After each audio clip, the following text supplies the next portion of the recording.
everybody, it's Amanda here from Scrimpingmommy.co.uk, and today I'm going to make two projects for you. I may do them in two videos, part one and part two, just so that they're not too long. And I'm making these out of necessity. It's something that I need to help me be organised in my office. That's the main reason I'm creating them. And I just thought they were really useful, so I'd come and show you as well. I'm using this picture frame. It is 8x10. I purchased it very cheaply locally. I'm not going to say a specific shop, because then if you go and look and you can't find one, I get played heck with. Just go and have a look. Have a look in supermarkets. Have a look in your local hardware. There's Wilkinson's. There's The Range. There's Pound Shop. 8x10, okay? Or 10x8. I'm going to make two different things out of the one frame, okay? And this is where my scrimpy skills kick in. Because I like to get value for money, and I enjoy creating things that are useful myself, rather than going and buying them. Just getting all the bits off this glass. Right, so we're going to use this frame for one and this for another. So because we've removed this back, we'll have to create another back for this photo frame. So I've cut a piece of chipboard. Now this chipboard has come from the back of a DSP stack. If you buy 12x12s, you often get a piece of chipboard. So I've cut that to 8x10. Let me just zoom out ever so slightly. I've cut that to 8x10, and then I've just lined it with some lovely DSP from the Fresh Florals. Okay, so that will sit in the back.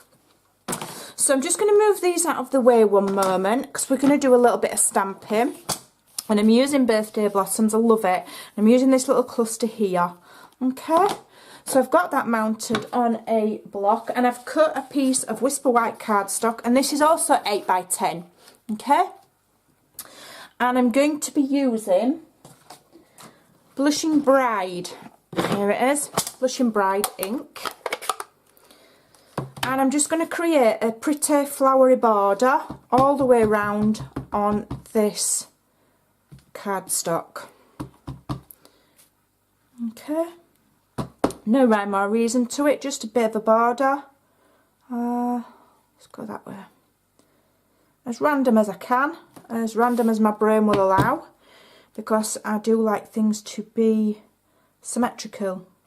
So I have a bit of a problem with the random patterns. I struggle a bit. But you get the gist. I'm just going around the edge just to give a slight border. It's not a massive border. It's not groundbreaking stamping. Anybody can do it. I do think this idea would sell well at craft fairs. We've got Christmas craft fairs coming up. I said I'd make some projects. That's misstamped a bit. Let's just go over the top of it. And so, as promised, I'm going to come up with as many ideas as my scrimpy brain can think of. Okay. Keep going. And around there. And we've just got a pretty border. Okay. Now what I've also done, and I did do it off camera because I find the big shot a bit cumbersome to fit underneath my filming space. I have pre-cut some letters using the large letter die, and I've cut the word memo. Okay, that way. So I'm just going to see where I want them spacing. You know, for quickness, I'm just going to adhere them. If you were making this as a gift or for a craft fair, I would advise that you carefully mark where you want to put them with pencil. You can always rub it out afterwards so that you get a nice even space and you get a good finish, a good result.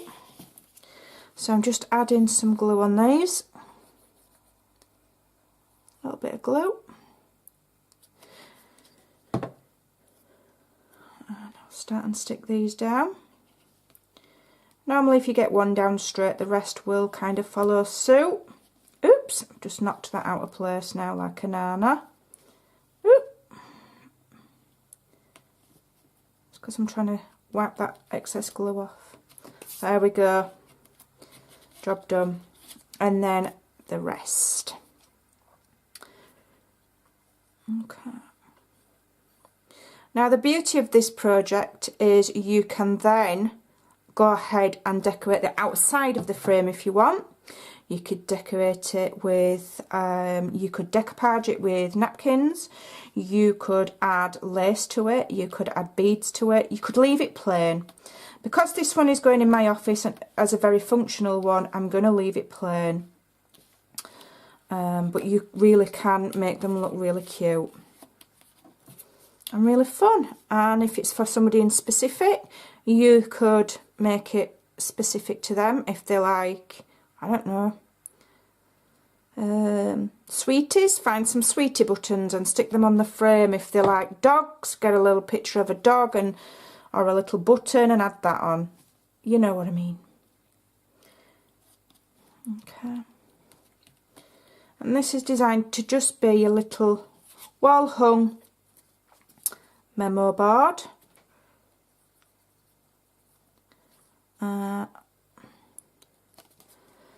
Super easy, super quick. Give you the bare basic of the idea, and then you can go away and step it up at home. And that is done by how you choose to decorate. So that's that done. So I'm just going to simply put that back in my frame, like so. I'm going to add my chipboard backing that I've made by hand. Very complicated, very difficult.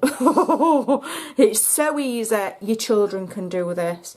And that's what I love about crafting. It doesn't have to be complicated. And there you've got yourself a memo. Now, what you can do is get yourself a pack of dry white markers or whiteboard markers, and you're good to go. There you go. Nice little nice little memo board. Now you can attach these on a little loop to your frame. You could put a little Velcro dot on there. I don't happen to have any, so this will just go on my desk and I can write my notes as I need them. So there you go, and obviously, you know, it just wipes off. So I hope that gives you a little bit of inspiration. You could go away and totally and utterly transform this idea. It's just the bare bones.